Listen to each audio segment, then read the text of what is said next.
തങ്ങളെ സ്നേഹിക്കുന്നവർക്ക് മുന്നിൽ കുടുംബം ഒന്നടങ്കം കള്ളന്മാരെ പോലെ നിൽക്കേണ്ടി വന്ന അവസ്ഥ. കള്ളക്കേസിന്റെയും കള്ളപ്പരാതിയുടെയും മേൽ മണിക്കൂറുകളോളം അനുഭവിച്ച വേദനയ്ക്കൊടുവിൽ ഇപ്പോഴിതാ സത്യങ്ങൾ ചുരുളഴിയുകയാണ്.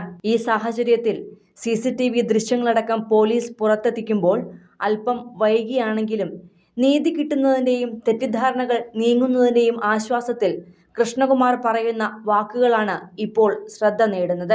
നമ്മൾ പറയുന്നതിനേക്കാൾ ഇന്നിപ്പോൾ ഈ വിഷ്വൽസിനൊരു പ്രത്യേകത ഉണ്ട്. കാണുകയാണ് ജനം.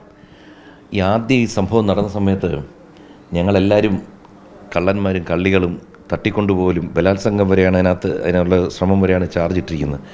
അപ്പോൾ നമ്മളെപ്പോഴും പറയുന്നൊരു സംഭവം എന്ന് വെച്ചാൽ നമ്മൾ സത്യം പറഞ്ഞുകൊണ്ടിരിക്കുക.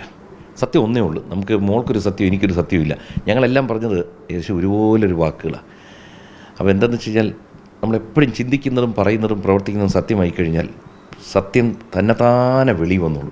ഇപ്പോൾ കണ്ടോ അവരുടെ ഒരു അവസ്ഥ എന്തൊക്കെയാണ് പെടാൻ പോകുന്നത്. ഈ പറഞ്ഞത് മുഴുവൻ ആരാണിവരെ ഈ തെറ്റായി ഉപദേശിച്ചത് നമുക്കിപ്പോഴും പിടികിട്ടുന്നില്ല.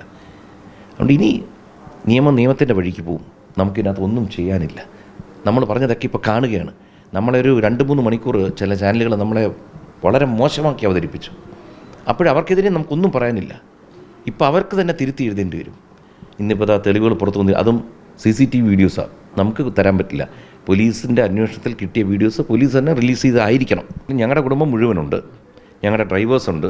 ഞാൻ ആ ഡ്രൈവറോട് ഇവരുടെ വേണ്ടിയൊക്കെ സംസാരിക്കുന്നതൊക്കെ ബിനീഷിനോടാണ് സംസാരിക്കുന്നത്. അവരെ നോക്കുക. അവർ 3 പെൺകുട്ടികൾ, അവരുടെ ഭർത്താക്കന്മാർ, ആ ഫ്ലാറ്റിലെ സെക്യൂരിറ്റി മറ്റൊരു ഇവിടെയാണ് തട്ടിക്കൊണ്ടുപോയി എന്ന് പറഞ്ഞിരിക്കുന്നത്. പകൽ വെളിച്ചത്തിൽ എല്ലാം കാണാൻ പറ്റുന്നു. ആ ഫ്ലാറ്റിൻ്റെ ആൾക്കാർ നിൽക്കുക. ഇതാണ് പലപ്പോഴും നമ്മൾ പറയില്ലേ, ഈ CCTV ഒക്കെ വിട്ടേക്ക് പ്രകൃതിയുടെ കണ്ണ് വർക്ക് ചെയ്യും. അവിടേക്കാണ് ഈ പ്രശ്നം വരുന്നത്. നമുക്ക് ആരാണ് ഇവരെ ഇങ്ങനെ കാരണം ഈ കുട്ടികൾക്ക് അന്ന് അവിടെ വെച്ച് കാര്യങ്ങൾ സംസാരിച്ച് ഈ അടുത്തൊരു സംഭവം പറയാം. ഇവരെ നമ്മൾ തട്ടിക്കൊണ്ടുപോയി എന്ന് പറയുന്നുണ്ടല്ലോ. ഇവിടെ നിന്ന് ഇറങ്ങിപ്പോകുന്ന വീഡിയോ ഇപ്പോൾ വീണ്ടും നിങ്ങൾക്ക് കിട്ടും. അപ്പുറത്തൊക്കെ പോലീസ് കൊണ്ട് എടുത്തിട്ടുണ്ട്. കാരണം ഇവിടെ CCTV ഇല്ലാത്തതുകൊണ്ട് അപ്പുറത്തൊക്കെ എടുത്തിട്ടുണ്ട്. ഈ കുട്ടികൾക്ക് അങ്ങനെയാണെങ്കിൽ ഇവിടെ നേരെ പോയി പരാതിപ്പെട്ടാൽ പോരെ, ഞങ്ങളെ തട്ടിക്കൊണ്ടുപോയി കിഡ്നാപ്പ് ചെയ്ത് അവിടെ വെച്ച് പൈസ അടിച്ചു. അത് കഴിഞ്ഞ് എത്ര ദിവസം കഴിഞ്ഞാൽ പരാതി കൊടുത്തിരിക്കുന്നത്. അതുകൊണ്ട് ഇവർ പറഞ്ഞത് മുഴുവൻ ഇവരെ തിരിഞ്ഞു കൊത്തിക്കൊണ്ടിരിക്കുകയാണ്. ഇനി ഇവരുടെ ജീവിതം പരിതാപകരമായിരിക്കും. കഴിഞ്ഞ കുറച്ച് ദിവസങ്ങളായി ഉറങ്ങാൻ പോലും സാധിക്കാത്ത അവസ്ഥയിലായിരുന്നു കൃഷ്ണകുമാറും കുടുംബവും. മാധ്യമപ്രവർത്തകരുടെയും തങ്ങളെ സ്നേഹിക്കുന്നവരുടെയും നിരന്തരമായ ഫോൺ കോളുകളും അതിനുള്ള മറുപടി പറയലുകളുമെല്ലാമായി ഉറക്കം പോലും നഷ്ടപ്പെട്ട അവസ്ഥയിലായിരുന്നു. മാത്രമല്ല, കൃത്യമായ അന്വേഷണം പോലും പോലീസുകാരുടെ ഭാഗത്തു നിന്നും നടക്കാത്തതിന്റെ നിരാശയും. എന്നാൽ ഇപ്പോഴിതാ ഇന്ന് രാവിലെ മുതൽ കൃഷ്ണകുമാറിനും കുടുംബത്തിനും ആശ്വാസമാകുന്ന പോലീസ് നടപടികളാണ് ഉണ്ടാകുന്നത്.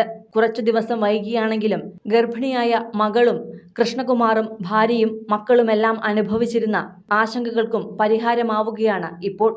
കൂടുതൽ സിനിമ, സീരിയൽ, ചാനൽ വാർത്തകൾക്കും നിങ്ങളുടെ പ്രിയപ്പെട്ട താരങ്ങളുടെ എക്സ്ക്ലൂസീവ് അഭിമുഖങ്ങൾക്കുമായി സബ്സ്ക്രൈബ് ചെയ്യാൻ മറക്കല്ലേ.